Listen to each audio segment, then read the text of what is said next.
হিংসা ও অহংকার এটা হচ্ছে একটা রোগ, একটা ব্যাধি। আপনার যদি কোনো জ্বর ওঠে, আপনি যদি মাথায় হাত দেন, কপালে হাত দেন, তাহলে গরম জ্বর বুঝতে পারবেন। আপনার কাশি হলে কাশ দিলে বুঝতে পারবেন আপনার ঠান্ডা লেগেছে। আপনার যদি ক্যান্সার হয়, আপনার ক্যান্সারের নমুনা আপনি দেখতে পাবেন আপনার ক্যান্সার।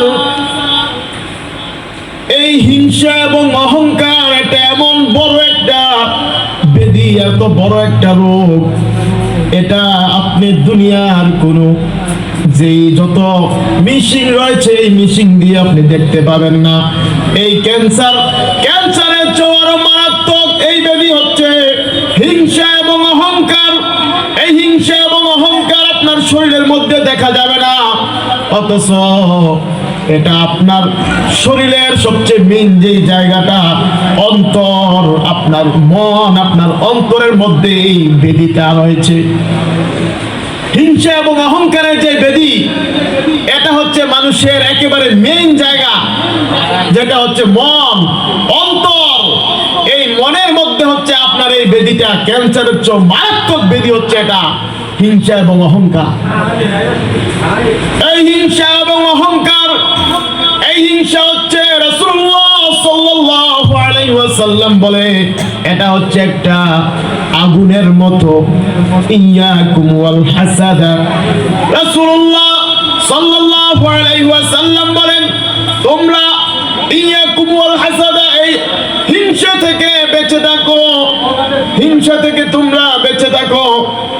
ফাইনাল হাসাদা, কেননা এই হিংসা হচ্ছে ইয়াকুলুল হাসানাত, তোমার যত নেক আমল রয়েছে, ভালো আমল রয়েছে, এই সবগুলিকে পুড়িয়ে ছাইকাই করে দেয়, খেয়ে ফেলে একেবারে।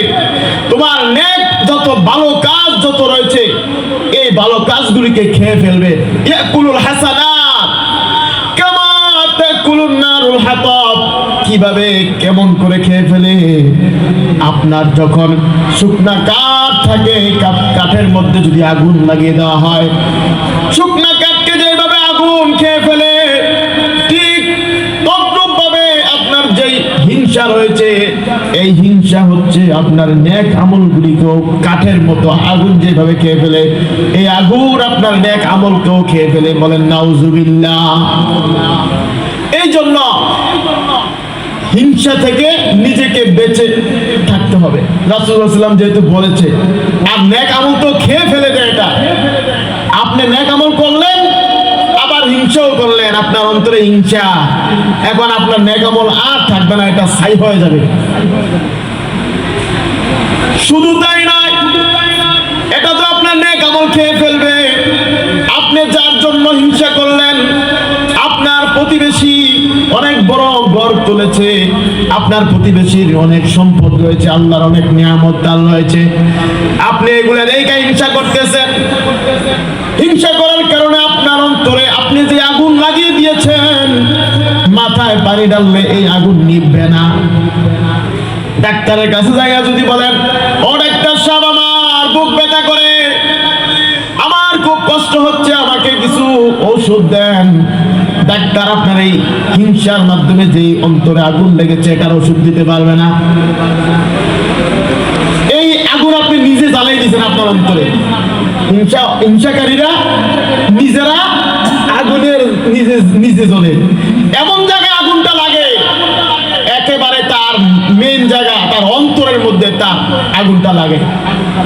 এই আগুনটা কি আপনি যার সাথে শত্রুতামি করলেন, যাকে হিংসা করলেন, সে লাগাইছেন, আপনি নিজে লাগাইলেন, নিজের পোড়ায় মারতেছে, আবার নিজে আর কোন জায়গাটা পোড়াইতেছে, হাত পাও যদি পড়তো সারতো, তার অন্তরটাকে সে নিজে পড়তেছে।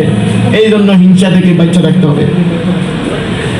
আল্লাহ রাব্বুল আলামিন কোরআনুল কারীমের মধ্যে তিনি বলে দিয়েছেন একটা ঘটনা। মানুষ সৃষ্টির সময় সর্বপ্রথম হিংসা করেছিল, সে হচ্ছে আযাজিল, ফেরেশতাদের সর্দার। এখন সে হচ্ছে এক নম্বর শয়তান, ইবলিস শয়তান। এই ইবলিস শয়তান যখন নিয়ে আল্লাহ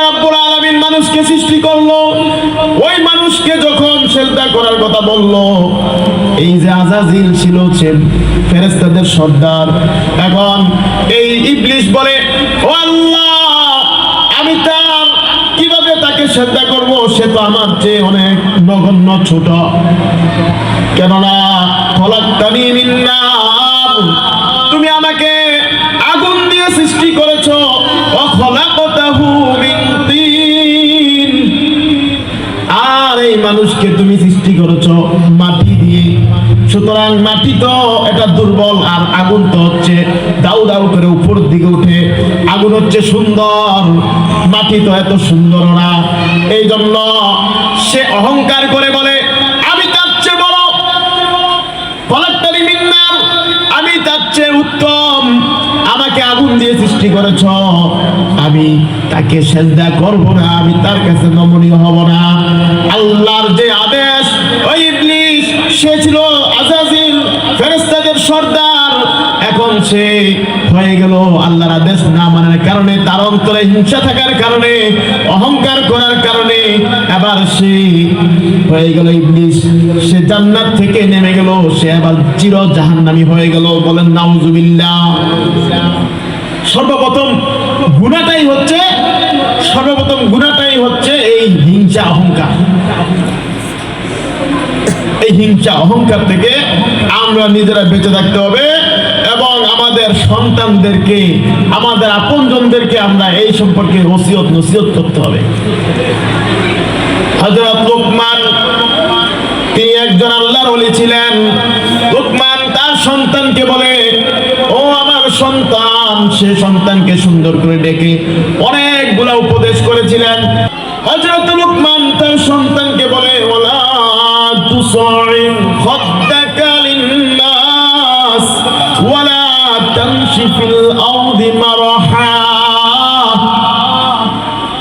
লুকমান হাকিম তার সন্তানকে বলে, ও সন্তান, লা তুসাইর খাদ্দাকা লিন্নাস, তুমি দুনিয়াতে মানুষের সাথে মানুষকে অবজ্ঞা করে চইল না, তাদেরকে অবহেলা করিও না, মানুষকে অবহেলা করিও না। ওয়ালা তামশি ফিল আরদি মারহা, আর এই পৃথিবীতে অহংকার বসে তুমি চইল না, অহংকার করে, গর্ব করে, বুক ফুলিয়ে তুমি এই পৃথিবীতে চলাফেরা করিও না। ইন্নাল্লাহা লা ইউহিব্বু কুল্লা মুখতালান ফাখুর, কেননা নিশ্চয় আল্লাহ তাআলা লা ইউহিব্বু কুল্লা মুখতালান ফাখুর, কোন অহংকারীকে আল্লাহ রাব্বুল আলামিন পছন্দ করে না। লুকমান হাকিম তার সন্তানকে এইভাবে বুঝিয়ে দিচ্ছে যে তোমরা, যে সন্তান, তুমি মানুষকে অবহেলা করিও না, অহংকার করে পৃথিবীতে চলাফেরা করিও না। আল্লাহ কোনো অহংকারীকে, দাম্ভিককে পছন্দ করে না। মানুষ মরে গেলে তার যে বাড়ি গাড়ি, ধন সম্পদ, তার যত কিছু রয়েছে, এগুলি কি তার কোনো কাজে আসবে না? এগুলির কারণে তো, টাকা পয়সার কারণে, বড় বড় ধন সম্পদের মালিক হওয়ার কারণে মানুষ অহংকার শুরু করে, শক্তি থাকার কারণে মানুষ অহংকার শুরু করে। এই অহংকার, এই শক্তি হচ্ছে কচু পাতার পানির মতো। অনেক শক্তিশালী দেখেছি যারা বিছানায় পড়ে আছে, প্যারালাইসিস হয়ে, এত বড় পাও, এত বড় হাত, এটা লাড়তেও পারে না। কিসের অহংকার, শক্তি কিসের? আমরা মাটি থেকে আমাদেরকে আল্লাহ সৃষ্টি করেছে, মাটির নিয়মটাই হচ্ছে এটা পড়ে থাকে, এটা দুর্বল। আল্লাহ রাব্বুল আলামিন আমাদেরকে সৃষ্টি করেছে দুর্বল করে, মানুষকে। আমরা দুর্বল একেবারে। আমাদের কিসের অহংকার? অহংকার হচ্ছে আল্লাহর চাদর। এই হিংসা, অহংকার, এগুলো মানুষের কোনো সম্পদ না, মানুষের কোনো শক্তি নাই যে সে হিংসা করতে পারে, অহংকার করতে পারে। এটা হচ্ছে, এই অহংকার হচ্ছে আল্লাহর চাদর। কেউ এই আল্লাহর চাদর নিয়ে টানাটানি করতে পারবে না। টানাটানি করলে আল্লাহ তাকে পছন্দ করবে না। আল্লাহ তার জন্য জাহান্নাম রেখেছে। লা ইয়াদখুলুল জান্নাতা মান কানা ফি কলবিহি মিসকাল যাররাতিন ফি কিবর আল্লাহ রাসূল সাল্লাল্লাহু আলাইহি ওয়াসাল্লাম বলেন, যার অন্তরে হিংসা রয়েছে সে কোনোদিন জান্নাতে প্রবেশ করবে না। বলেন নাউজুবিল্লাহ। অন্তরে যদি হিংসা থাকে, এই হিংসা থাকার কারণে মানুষ জান্নাতে যাইতে পারবে না। বিন্দু পরিমাণ হিংসাও যদি থাকে, অহংকার যদি থাকে, বিন্দু পরিমাণ অন্তরের মধ্যে অহংকার, সরিষার দানা পরিমাণ অহংকার আপনার অন্তরে যদি আছে, তাহলে আপনি ধরে নিতে পারেন আপনি হচ্ছেন জাহান্নামী, আপনি জান্নাতে প্রবেশ করতেই পারবেন না। রাসূলুল্লাহ সাল্লাল্লাহু আলাইহি ওয়াসাল্লাম তিনি মানা করেছেন যে তারা জান্নাতে প্রবেশ করবে না। এই জন্য আমরা হিংসা ছেড়ে দিতে হবে, অহংকার ছেড়ে দিতে হবে। এটা হচ্ছে আমার আপনার সবচেয়ে বড় রোগ। ক্যান্সারের চেয়ে বড় রোগ হচ্ছে এই অহংকার, এই হিংসা। এই হিংসা আপনাকে জ্বালিয়ে পোড়াই একেবারে শেষ করে দিবে, ধ্বংস করে দিবে, এবং কি আপনার নেক আমল পুরাই দিবে, আপনার জান্নাতটাও একেবারে বরবাদ করে দিবে, আর আপনি হচ্ছেন জাহান্নামী হয়ে যাবেন। নাউজুবিল্লাহ। কিসের অহংকার আমাদের? মরে গেলে কিছু থাকবে, আর শক্তি থাকবে? আমাদের এই গ্রামে অনেক শক্তিশালী ব্যক্তি ছিল, আজকে তাদের কবরটা যদি পোড়া হয়, মাটি ছাড়া কিছুই পাওয়া যাবে না। আমরা মানুষকে মাটি দেওয়ার সময় কি পড়ি? মিনহা খলাকনাকুম ওয়া ফিহা নুঈদুকুম ওয়া মিনহা নুখরিজুকুম তারাতান উখরা। মিনহা খলাকনাকুম, এই মাটি থেকে আল্লাহ রাব্বুল আলামিন আমাদেরকে সৃষ্টি করেছে। মিনহা খলাকনাকুম ওয়া ফিহা নুঈদুকুম, আবার এই মাটির সাথে আমাদেরকে মিশে যেতে হবে। ওয়া মিনহা নুখরিজুকুম তারাতান উখরা। এই আয়াতের মধ্যে কি বলেছে? এই মাটি থেকে আমরা সৃষ্টি হয়েছি, আবার এই মাটির সাথে আমরা মিশে দেব। আল্লাহর দিকে আমরা আবার প্রত্যাবর্তন করতে হবে, আমরা মাটি হয়ে যেতে হবে। মানুষ অনেকের দেহ মাটি হয় না, আল্লাহর ওলিদের কিছু দেহ আছে যেটাকে আল্লাহ মাটির সাথে মিশিয়ে দেন না। এটা না দিলেও সমস্যা। আপনার যে মাটিটা দেহ মাটি হয়ে যাবে, এটাও কোনো সমস্যা না, এটাও কোনো সমস্যা না। আবার এটা যদি একেবারে সংরক্ষিত থাকে, তাও কোনো সমস্যা না। আপনার পরবর্তী হিসাব এটা যদি মাটি হয়েও যায়, আল্লাহ রাব্বুল আলামিন আবার আপনাকে পরিপূর্ণ একটা দেহ দিয়ে আপনার হিসাবটা নেবে। এই দেহের মধ্যে আযাব হবে। এই দেহ মরার পরে থাকুক আর না থাকুক, হিসাব কিন্তু আপনাকে যখন দিতে হবে, তখন পুরোপুরি দেহ নিয়ে ওঠা হবে। এটা হিন্দু হোক আর যে মুসলমান হোক, আবার মাটি থেকে আপনাকে আবার সৃষ্টি করা হবে। মিনহা খলাকনাকুম ওয়া ফিহা নুঈদুকুম ওয়া মিনহা নুখরিজুকুম, আবার সেখান থেকে তোলা হবে, এই আয়াতের মধ্যে বলা হয়েছে। তো সুতরাং আমাদের অহংকারের কিছু নাই। আজকে আপনার শক্তি আছে, আপনার মরার পরে আপনার হাতটা নাড়তে পারবেন না, মানুষ আপনাকে গোসল করাইবে, লাভবে, আপনাকে সাদা কাপড় পরাইবে। চিন্তা করছেন একবার? হ্যাঁ, হঠাৎ করে আপনার মৃত্যু চলে আসবে।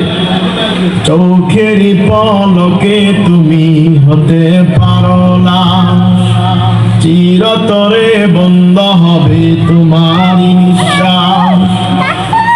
চোখেরই পলকে তুমি হতে পারো না, চিরতরে বন্ধ হবে তোমার নিঃশ্বাস।